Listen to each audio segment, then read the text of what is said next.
Біз ол кезде 50-60 отбасыдан құралған совхоздың бөлімшесінде тұратынбыз. Совхозға дейінгі аралық 3-4 шақырым. Балалар бастауыш класты бөлімшеде оқып, 5 класстан бастап интернатта жатып, совхоз орталығындағы мектепте оқитын. Интернатта жатып оқитын балалар сенбі күні түстен кейін үйге қайтатынбыз. Демалыс күні түстен кейін интернатқа қайта келеміз. Ол кезде бөлімшеге қатынайтын арнайы көлік болмайтын. Сол себепті көбінесе үйге жаяу барып қайтатынбыз. Мамыр айы 9-шы сыныпты бітіретін жыл. Жексенбі күні түстен кейін интернатқа қайтуымыз керек болатын. Досым Өмірбек үй шаруалармен бөгеліп, екеуміз өзге балалардан қалып қойдық. Ол шаруаларын бітіргенше кеш болды. Біз совхоз орталығына қарай жол тартқанымызда күнде ұясына отырған еді. Ауылда көп ұзамай-ақ тез қараңғы түсіп кетті.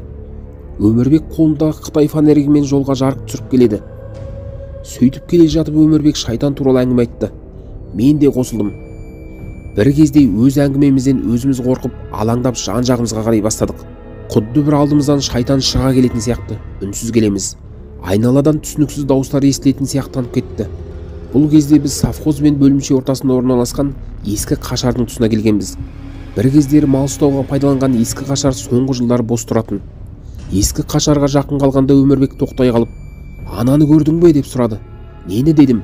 "Әне, ақ киімді кісі" деді де қашарға қарай қаша жөнелді.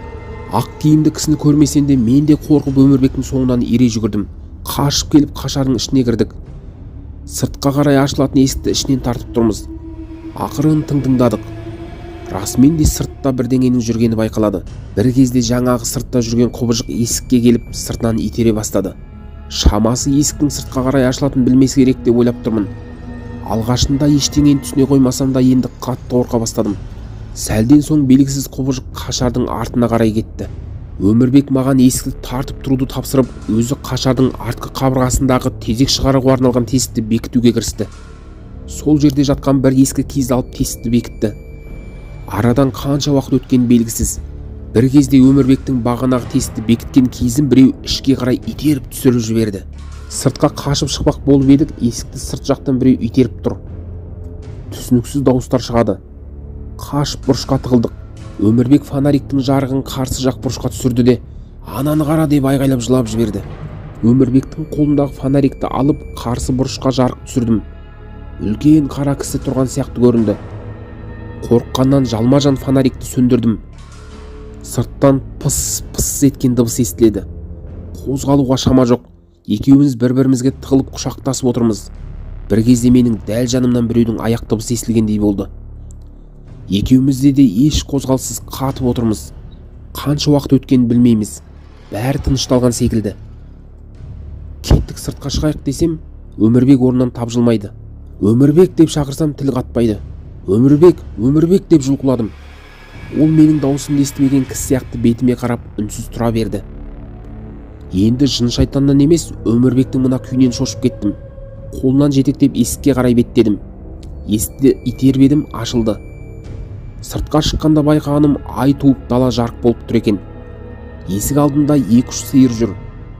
Өмірбекке қарап, "Бағанадан бізді қорқытып жүрген сиырлар екен ғой" дедім. Бірақ Өмірбек тіл қатпады. Өмірбекті ертіп сол жерден екеуміз кері қайттық. Ауылға жеткенімізде ел жата қоймаған екен. Өмірбекті үйіне апарып болған жайды әке-шешесіне айттым. Молдаға оқытып 2 ай дегенде Өмірбек тілге келді. Сол жылы жазда Өмірбектің үйі совхоз орталығынан көшіп кетті. Олардың көшуі Өмірбектің науқастануымен байланысты болды ма жоқ па, ол жағы беймәлім. Сол бір оқиғадан кейін ауыл балалары қашар маңынан жүрмейтін болды. Өмірбекті қайдам, мен жол үстіндегі ақ киімді кісіні де, қашар ішіндегі қара құбыжықты да анық көргем жоқ. Ал кейін ойласам, есікті сыртынан итеріп тұрған құбыжық емес, есікке сүйкеніп тұрған сиыр болған-ау. Пыс-пыс еткенде солардың дауысы болуы ғажап емес. Артқы қабырғадағы тесікті жапқан киіз де асығыс қорқып жүріп жақсы тықпағандықтан түсіп кеткен болар деп ойлаймын. Бірақ жаңа оқу жылы басталып 10-шы класқа барғанымызда Өмірбек жол үстіндегі ақ киімді кісіні де, қашар ішіндегі қара құбыжықты да анық көрген айтты.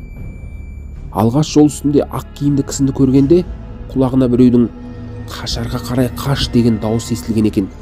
Қашар ішінде болғанда сыртта беймәлім адамдардың жүргенін анық сезгенін, дауыстарын да естігенін айтты. Бұл не болды екен? Қалай ойлайсыздар?